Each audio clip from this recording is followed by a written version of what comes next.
Live from the Business RadioX studio in Atlanta, it's time for Dental Business Radio, brought to you by Practice Quotient. Practice Quotient bridges the gap between the provider and payer communities. Now here's your host, Patrick O'Rourke. Hi there, friends of the dental business community. This is your host, Patrick O'Rourke. Thank you for joining us. I would like to welcome Christine Taxin to the show today. Christine, how are you? Hello, everybody. Christine is originally from New York City. She's worked really hard to limit her accent. You may pick it up, just FYI, for all of my Southern friends down here. Now, Christine is no longer in New York, though. She's in Florida, where all of the New Yorkers go so that they can tell us native Floridians that that's not how you do it in New York. Yeah, I've never heard that before. So, Christine, how are you this afternoon? I am wonderful, and I am trying to pick up that Southern drawl, but it's not coming. Are you eating grits? You have to eat grits, and it will help. Grits, okay. Well, grits are good, but mashed potatoes are better.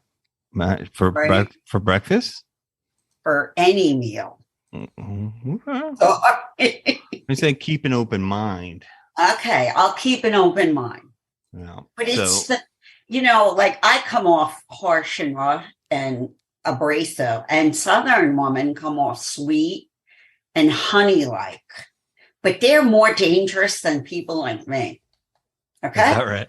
I want to be them. I don't want people to know I'm coming. When I grew up in Florida, when I got to Georgia, I really do appreciate the Southern culture, right? So in Atlanta, if you get off on a plane from Tokyo and you walk into a public supermarket, somebody's going to say, "Good morning, how are you?"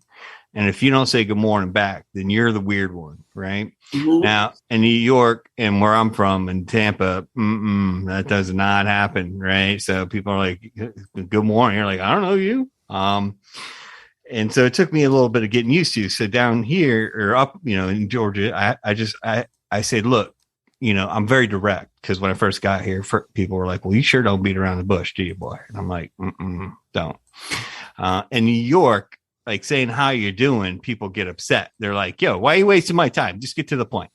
It's just a different culture. It's not a very friendly. It was at one time, but it's changed dramatically. People walk with their headphones on. They're looking down. They're not talking to anybody. And that's just the way it is. You're lucky if you walk into a building and get greeted. Never mind. And you have to sign in to almost every building. And nobody even looks at you. Well, security is very important, Christine. Yeah. So. Well, at any rate, one of the things that I do appreciate and admire about you is that your directness, it makes me laugh a lot. So now I know you and we have hung out several times. So for our listeners who are not familiar with the charms and Southern hospitality of Christine Taxin, why don't you just give us a brief history of what you do now and how you came to do that? Okay. Well, the briefest point is that I worked in the medical field at Mount Sinai Hospital for the chief of spine surgery.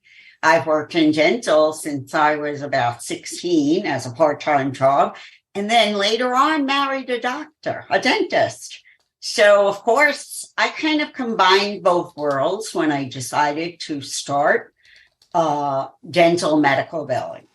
After getting trained in TMD, sleep apnea, and all the perio issues that happen to patients that take a lot of medication, I decided it was time for somebody to help patients get reimbursements, because it's not a dental problem, it's a medical problem. The medication they have to take always has consequences. So why not have that coverage available for them? I learned that on my daughter's end, which is a hard way to learn a lesson. But because she was on a lot of medications at a very young age with a father that's a dentist, she started needing root canals and losing teeth. Mm-hmm. And we didn't know why. And I was determined to figure that out. So I've been part of the oral systemic screaming match that we've had in our country for a while. So I'm happy to say that it's been a exciting adventure for me with combining both. I've met a lot of great people in our industry who are willing and able to want to do this more and more so than ever. And medical is part of how we need to look at patients before we just tell them what they need. That was the biggest issue I had in dentistry. They're not telling a patient how they got that way. So, of course, it's going to keep happening. Mm-hmm. How did you lose that one tooth? How did you, what medications are you taking? Is it always going to be a perio issue? Probably, because the perio is the beginning of that medication on a lot of patients. It starts because they have a medication that's damaging the mucosis or the tooth structure. It's not because people aren't brushing or flossing. So let me restate this back in my own words. So the oral systemic, what Christine is saying, from the, in dental insurance and in health insurance, we say, well, oral health care is, part of overall health care. And so, the dentist world has their CDT codes, and there's and then there's medical codes, and then there's a convergence of these, when you have conditions like diabetes, or perhaps you're pregnant, or you're undergoing some sort of chemo. But there's many I'm sure Christine could name some more. I'm just naming ones off the top of my head that cause perio issues, and so it's not being coded properly and being managed across the disciplines of the general dentist, the radiologist, and then the primary care physician. Would I be stating that correctly? You're 100% correct. Okay, very good. And so this has always been a conversation piece for as long as I've been in the business, which is 20 plus years. And it's continued. It's probably at it's right at its height, its zenith, and will continue to be so. I don't think that it will be going away anytime soon. And so you lecture on this. You wrote a very long and big book that's bigger than the Bible. I bought it. It was like $100. I can't say that I read it. I'll be honest. I gave it to John Ray. John Ray likes to read stuff like that. But I have it. I thought that was really good, where you did like cross coding. What's explain that particular Shakespearean novel to me. Okay. Well, my Shakespearean novel has changed and grown into different modules of training, because not every office is going to do every single type of medical cross coding. So what we've done is I collaborated with the AMA, and of course, when you collaborate with the AMA or the ADA, you have to pay to collaborate, because every time you use the codes, you are using their material. It's their information. So in saying that, I established the book. So I have a sleep apnea medical billing course-coded book. I have a pedo course-coded book, so on and so forth. And then I went... Pedo and sleep apnea? Pedo, sleep apnea, with ortho in it. There's a lot of ortho medical billing that's very big right now. In fact, at the Insurance Extravaganza, we have quite a few offices that are doing pedo, sleep, and ortho and they want to learn how to bill it to the medical world. So they're, that's a big topic right now. But anyway, we are now credentialed to give the tests out for office people in the dental world to be credentialed in this billing. And so I'm the only company that's able to have them become credentialed in billing. Are you talking about the providers getting credentialed? Whoever on their team is doing their medical billing. So this is more like a certification, though, right? It is, but the medical world has always had it. I've been credentialed medical biller for a long time. So if I send John Ray down there and John Ray sits in the class and he's working at a medical practice, I'm just using him as an example because I can see him. And he gets the certification, right? He gets through it. He passes a test. I'm assuming you have some sort of test. Yes, make sure you can read, which you make sure you give him that test. And then he passes it, right? And now he is certified. And so through the event, the Insurance Extravaganza, Christine Taxin School of Medical Dental Billing, then he is certified. And so then other employers or his employer will know that John Ray knows what he's talking about when it comes to submitting in claims for sleep apnea and pediatric, whether it's medical and or dental, and then how to coordinate benefits. Mm-hmm. Well, coordinate, really insurance, if you look at the rules, medical is always primary. Dental is not really insurance. It's really a policy that people buy, whether it's a company that's buying it or you buy it individually. It's not considered primary. It's not considered primary. That part is true. But yes, you said it's also not insurance, which I'm sure some folks that are listening to this, my friends on the insurance carrier side, are like, well, then how come it's regulated by the Department of Insurance and we have to file? Well, it is regulated. I'm not saying it's not regulated. It's an additional policy. It's not part of your medical policy. It's not in a medical policy. It's right. So it's a supplemental insurance that is very specific, almost like a rider for your teeth. Okay. But it's not an all-encompassing, comprehensive coverage where there's no limit, right? It is a different type of insurance, and I do not disagree, by the way. I just think it's funny, and I'm kind of poking the bear a little bit. I'm not saying it's a bad thing to have. I'm saying that it's in the world of billing. Let's say the world of billing, your medical is considered your primary. That's true, right?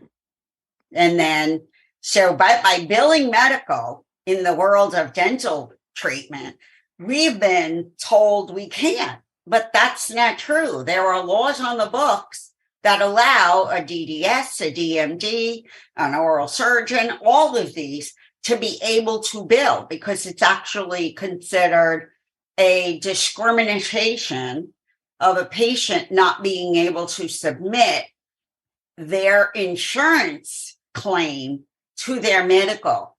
Medical approves or disapproves upon the medical necessity. It should not have any restrictions on who is providing the treatment. So they wrote a law saying it's discrimination to a patient to have a medical policy that cannot be used by all of these providers. Now, can the policy of the company put in a requirement? Some do, and say, we don't cover this, or we only cover if an oral surgeon does it. That's different, but the law is very clear. The law is clear. We are able to bill medical for medical necessity treatment. In fact, if you look at any Medicare rider, they have specific things that can be done on a patient according to what is allowed in their policy. There's no restriction on what type of DMD or DDS it is. It's just what you have to prove that is needed. Okay, so I'm going to play the dentist here, Dr. O'Rourke. Mm-hmm. All right. So you're saying to me that I can bill medical for certain things that I'm doing. All right. Mm-hmm. Let's say braces, let's say kids, let's say sleep apnea. Right? And you pick one, right? Anyone. That's okay. I'm the doctor, and I'm not doing it right now. I'm just saying, hey, listen, patient, I did this. You can bill your insurance if you want, but you're going to pay me whatever my fee is. Okay. Now, why do I want to then bill? Why do I want to bill medical? Why do I want to send? Well, John isn't Ray it better to have patients that can get some reimbursement? I mean, I always look at it as a consumer. When I teach this, I'm a consumer. Mm-hmm. Why is it that we're against the consumer coming into our practice if they have the opportunity to collect that money? It is their money. They pay. You know, I'm a Medicare recipient right now already. I pay to have that insurance. Nobody understands that even Medicare costs money to a Medicare patient, but I do. So why would I not want to put a claim in? Doesn't matter how much I get reimbursed back. Whatever it is, it's better for me as the consumer for the treatment I need provided. Mm-hmm. That's how I look at it.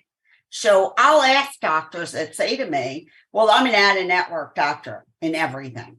That's fine. I have no problem with that. But are your patients asking you for a copy of the routing slip so they can bill it? Because if you're not, what's a routing slip?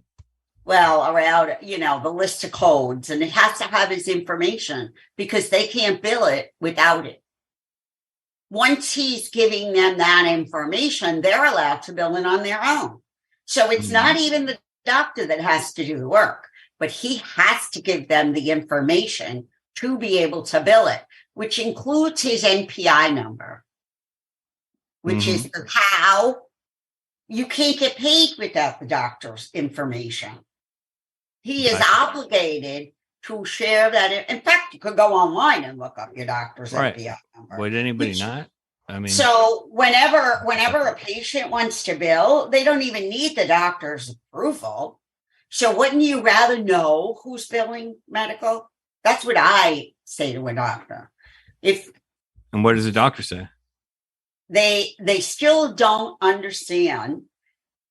Everybody wants to talk about consumer and being extra nice to patients. And, I feel that the dental world has accomplished that much better than the medical world. We do treat patients with more care and understanding and welcome them into the practice, but yet we're not helping them get reimbursed.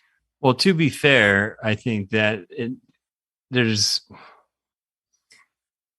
is a broad general statement. However, in the dental world, they're not tied into so many draconian price cuts and tied to the Medicare fee schedule, which could be good, but usually not. Where in medical, it's since in the past 15 years, the reimbursement rate for medical, generally speaking, is going way down.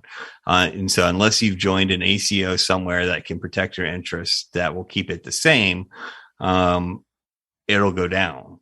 This is my understanding of it. The difference in Medicare, which is not understood in our world, is that you do not need to be an in-network provider. You could be a non-participating provider, which allows you to bill the patient, and the patient gets reimbursed. This is correct. Yep. That's the track. So understanding why are we afraid of Medicare versus Delta? Let me ask that question. Why are we not afraid of dental implant plans? California is suing Delta Dental again this year. What? Yeah. What for, Christine? Oh, well, not grandfathering in people that have been premier for a long time, lowering fees. And yeah, can you imagine? All the dental fees have gone down. How are we going to make this up revenue-wise? Wow. So they're lowering the fees in California in a really drastic manner. And don't think it's not happening in other states. California. And in an inflationary environment. And the cost of doing business for dental practices is going skyrocketing, not going down. Absolutely. That's puzzling to me. But I don't want to digress. On that because No, but my feeling is if you want to keep a good patient review and comments and having people come in, when you start even billing medical for one of the things, say sleep apnea. I have a client right now who's been with me for just 2 years. She got certified in the medical billing with the sleep apnea. Her boss only does sleep apnea. They've increased their practice in the last 2 years by over 300 patients. They pay in full and she gets them reimbursed. And they have word of mouth that is going like wildfire. Awesome. So it's awesome. He was unable to do private practice anymore for medical reasons, and he is able to do this sleep appliance. He's going to be adding TMD. He is working 4 days a week, part-time, and blowing it out of the park because Carla, and anybody could go look at my website and pull up her interview.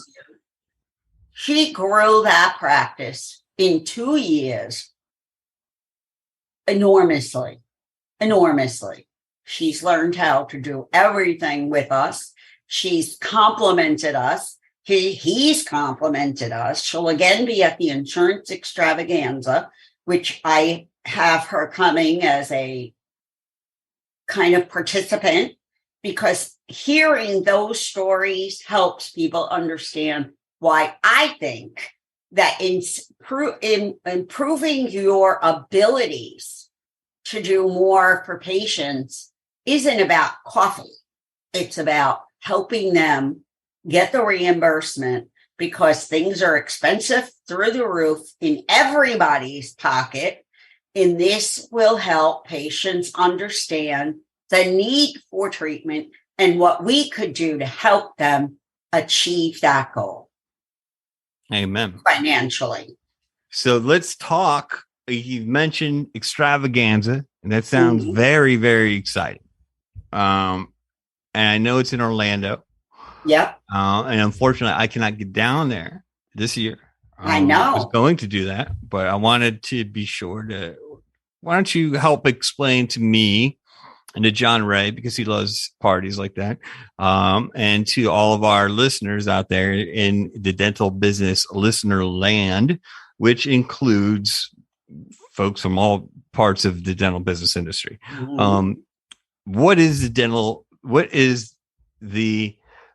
What Paul Taxin, shout out to Paul, is calling the best meeting of the year. And it is the Insurance Extravaganza 2023, the Dental Revenue Cycle Conference. And there's a lot of people there that I respect, including you. But I know a little bit about it, but let's say I didn't. Could you help me understand about the extravaganza? Absolutely. My concept was having the best people in the industry help me help patients. And so it's also this year, especially, going to help prevent your practices from losing revenue. And Lose so money. Nobody likes to lose money. That's bad. Yeah, you don't want to lose money, but everything is going up. Supplies are going up. Everything is going through the roof.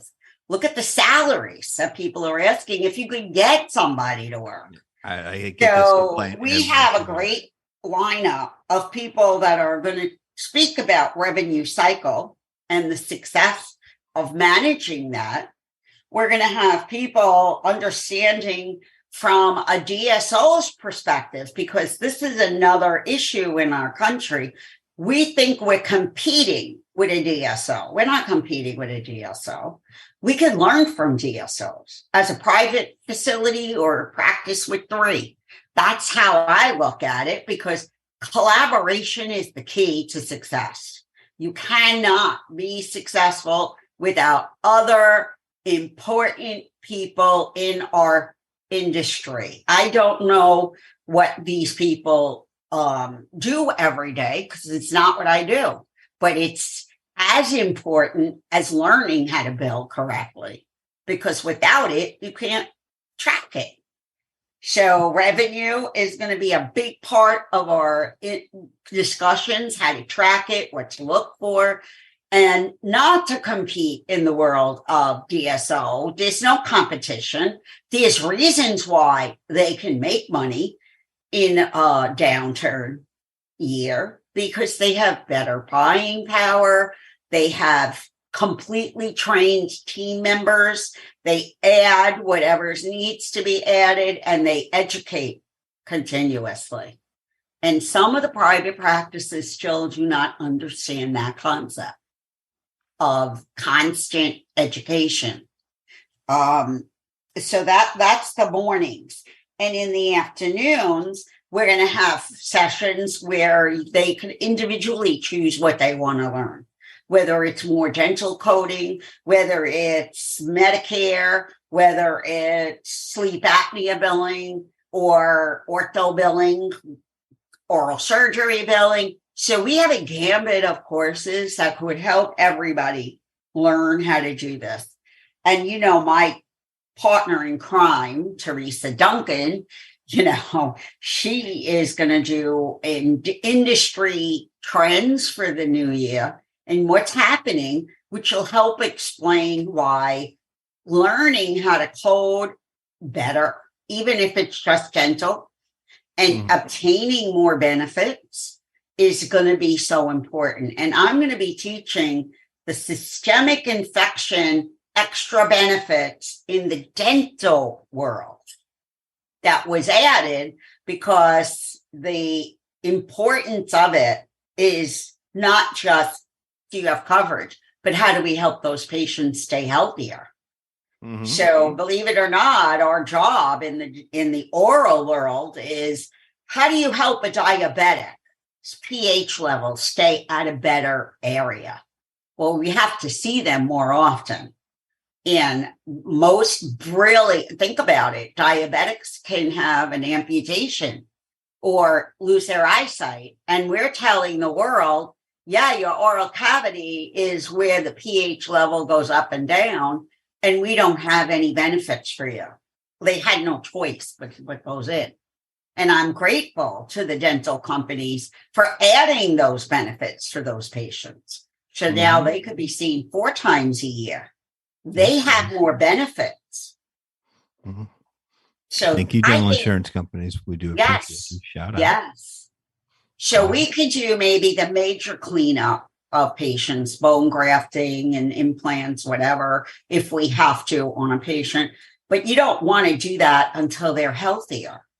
So those benefits are going to be extremely important to people that have diabetes, lupus, arthritis, any of those arenas, because all of those are systemic diseases, which 90% of us don't even know what the systemic infections stem from. COVID. Yeah. Yeah, well, I would say, you know, that COVID is not only thing, but we do have, you bring up COVID, I'm going to tell you, we have a lot of offices now seeing a lot of oral health destruction with COVID, long haul COVID issues. And we also have people that wore masks for a long time. We're calling it mask mountain. So there is codes for that also. John Ray, you can take your mask off, buddy. That's amazing. You know, like people still are wearing masks. If you go to New York, I've seen them. Mask yet. Not a lot in Georgia, but no. But what I'm saying is, whether you believe in it or not, that's not my problem, and not my. I'm not going to tell somebody what to do. You're just saying that it's causing some issues. But there is a problem stemming from wearing a mask for a long period of time, which is causing decay, perio, and a gambit of issues for those patients that they never had before. But because you're breathing in carbon dioxide for 8 hours a day. And you may not be brushing your teeth either. So you just might be sucking in yuck mouth all day long, like your own stench. Yeah. Like, that could be a condition that has not been even created yet. There might not be an ICD-10 code for that. Oh, no, we have ICD-10 codes for a lot of it. Oh, yeah. Okay. Well, I'll take that back. So, like COVID has caused issues in the body. Whether you had it, let's say you had COVID really bad, and they call you a long hauler, or which has a website, which is unbelievable. Like a 15-year-old kid woke up and lost a tooth for no reason.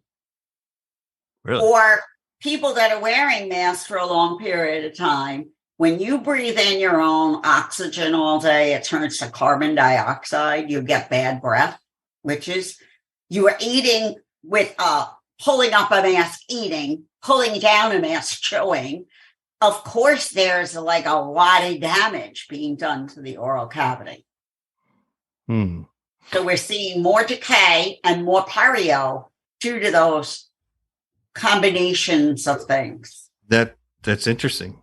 That's really interesting. Something to monitor going forward, since there's nobody in our, lifetime or even generations before have seen anything like this on a global scale, and certainly didn't have the technology to track it. But systemic issues also, call it chronic.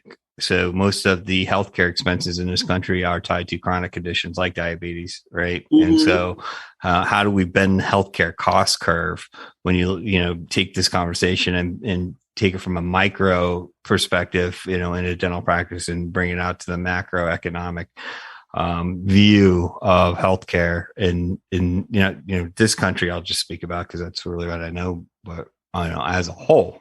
And I think that that's where you're trying to continue to drive the information and attention and productivity and education through the insurance extravaganza. Absolutely. As well as tying it into revenue, so that folks understand that they're not gonna. And people are not, I think after COVID, we have a opportunity to really discuss with patients the oral bacteria. Like everybody was afraid of transmission. Well, we know already inherently in the dental world that transmission from a parent to a child, a parent that has periodontal disease kisses a child, you're transmitting it. Or you're having a birthday cake and everybody puts a fork in the same cake and then goes back for more. We're transmitting already. We've been doing that for years. Nobody's ever talked about that. Why aren't we George talking Costanza? about that? What? George Costanza, who's a double dipper. I worked with I'm a double dipper. Yeah, I mean, to me, the godfather of the oral systemic was a doctor in Buffalo, and unfortunately, he's passed. But he realized when he opened up his first free clinic for children that most of them came back all the time with dental decay, no matter what they did, fluorides, all of it. And they didn't come back for 6 months to a year. So when they came back, they were full of decay again. We have seen this in hygiene, perio, caries for years. We were told it was transmittable. Most adults that do not go to the dental world or have these conditions, and they can't afford to go because they're sending their children, aren't really understanding that if you don't all get cleaned up at one time, that you're going to keep transmitting it to your children. I did not realize that. I don't think they don't realize that. It's not because they know it. It's because we have not spoken about it enough. We do not speak about it. But people understand transmission today. If the COVID, a really good point. One thing, it helped us with that. Amen. All right. That's what it did. And so you also, before I forget, I did want to give a shout out to our, colleague and mutual friend, Teresa Duncan. I did listen to her this week on the new CDT codes. Well done. As always, Teresa. Thank you for that. Sorry, I will miss her down there. She'll have to come on the show and tell us some funny jokes. She likes John Ray. Yeah. A lot more than she likes me. She likes to come make fun of me and then be nice to John Ray, which is the opposite of how things are supposed to work. Teresa loves everybody. That's Teresa. And she's loved by thousands of people. Oh, yeah, for sure. Including me. So I'm a big fan. She's the one that holds me down when I want to yell at somebody. I do not. I will not do that. And so now I know I will keep Teresa away, and you and me will go out so you can yell at people. She keeps me from telling people off. Yes. So for the folks that want to go out and they just want to code whatever they want, right? They don't want to read any books. They don't want to do any education. They're just like, I'm going to code whatever I want. I'm a clinician. I haven't looked at a book in 10 years. What do you think? What do you say to that person? I hope they like wearing orange, because that's orange is the new black. End result. Orange is the new black, if you code whatever you want. Or pinstripes. They still do pinstripe. Well, or pinstripe orange, but I know that I'll never wear orange on a full-time basis. Okay. No, not going to happen. Gotcha. You're not a Tampa Bay Buccaneers fan? Listen, there are doctors that say, I'm doing it for years, and that's good. It's working for me. And then all of a sudden, I'll get a call that they are being audited. Okay. So, for all of our listeners, I'm just trying to bait her into doing. She has a specific rant. Yes, of course. Maybe she's going to save that for the Insurance Extravaganza, where she tells you, she asks you if you're crazy. It's pretty funny. Yeah. So you won't do it on this show. Maybe next time when I have you on the show, I'll bait you into it because I think it's hilarious, and I do have the little meme on it. But that's just between you and me for right now. Okay. We'll give a shout out to everybody that is participating at the Insurance Extravaganza. Christine, Teresa, Jan, Nick, what's up? Steve, Olivia, Colleen, and Lynn. It is going on in Orlando. When? February 2nd and 3rd.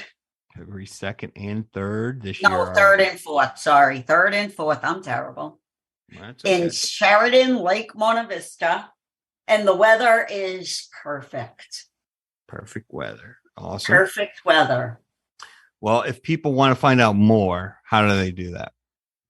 All they have to do is either contact me by phone, 914-450-2906, or go on the website, dentalmedicalbilling.com, and all of the information, discount tickets for all kinds of things while you're in Orlando. Feel free. I'm waiting for you. Okay. Awesome. Well, Christine, it's been awesome catching up. And I want to thank you very much for coming on to the show and sharing your knowledge. I got a lot out of it, and I know that our listeners did too. For those out there in dental business listener land, if you would like to send us some feedback, feel free to do so. You can hit me up on Instagram at Pat_J_O'Rourke. You can go to dentalbusinessradio.com, also on your favorite Apple iTunes. I'd like to thank our sponsor, which would be me. And I'd also like to thank Christine Taxin for coming on the show, and our producer, John. Thanking himself, John. Right. All right. Okay. And John Ray, producer, John Ray, who is the Jam Master J to my Run DMC. Thank you, John. And to the Business RadioX family. With that, until next time.